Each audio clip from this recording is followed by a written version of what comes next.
Hello বন্ধুরা, তোমাদের সামনে আজকে আমি একটা পুরো অন্যরকম ব্লগ নিয়ে এসেছি।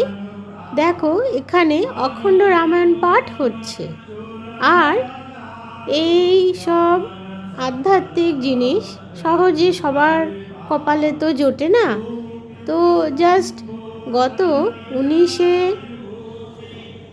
এপ্রিল এই অনুষ্ঠানটা শুরু হয়েছিল সকাল 10টায়। আর এটা রবিবার 20 তারিখ সকাল 10টার মধ্যে এই অখণ্ড রামায়ণ পাঠটা কমপ্লিট হয়েছে। তো এখন শনিবার প্রায় 11টা বেজে গেল, একটু পরেই 12টা বাজবে। তো কন্টিনিউ এটা অখণ্ড রামায়ণ পাঠটা চলেই যাচ্ছে।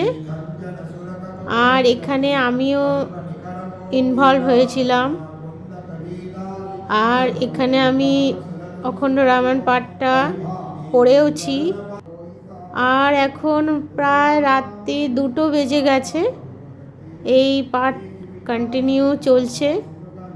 পুরোহিতরা ওনারা সামনে বসে ওনারা স্পষ্টভাবে উচ্চারণ করছেন, কিন্তু আমরা তো আর অত ভালোভাবে উচ্চারণ করতে পারি না। তো দেখে দেখে যতটা সম্ভব ততটাই কন্টিনিউ করার চেষ্টা করেছি।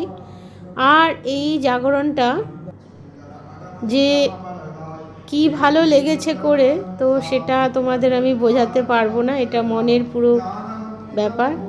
সামনে আমাদের ম্যাডাম, উনিও বসে পাঠ করেছেন, সারা রাত্রি উনিও জেগেছেন। তো ওই রাতে আমরা 3জন জেগেছিলাম। তো আমার ফ্রেন্ড, ওকে বললাম একটু ভিডিও করে দিতে। তো হিসেব মতো আমরা 8-9 ঘন্টা সারা রাত্রি জেগে এই পাঠটা করেছি। পরের দিন সকালে অবশ্য আমি বাড়ি চলে গেছিলাম, গিয়ে ফ্রেশ হয়ে এসে আবার এই যজ্ঞতে অ্যাটেন্ড করলাম। এখন প্রায় 11টা বাজে, রবিবার মানে 20 তারিখ। তো এবার যজ্ঞটা হচ্ছে, যজ্ঞের পরেই এই অখণ্ড রামায়ণ পাঠের অনুষ্ঠানটা কমপ্লিট হবে। তো জয় শ্রীরাম, জয় শ্রীকৃষ্ণ। এরপরে এই যজ্ঞের পরে সবাই প্রসাদ নেওয়া হবে বা প্রসাদ সবাইকে বিতরণ করা হবে। তো হর হর মহাদেব, জয় শ্রীরাম, জয় শ্রীকৃষ্ণ। ধন্যবাদ। তবে তোমাদের এই ব্লগটা জানি না কতটা কাদের ভালো লাগবে। তো আমার তো এটা এডিট করতে ভীষণই ভালো লাগলো।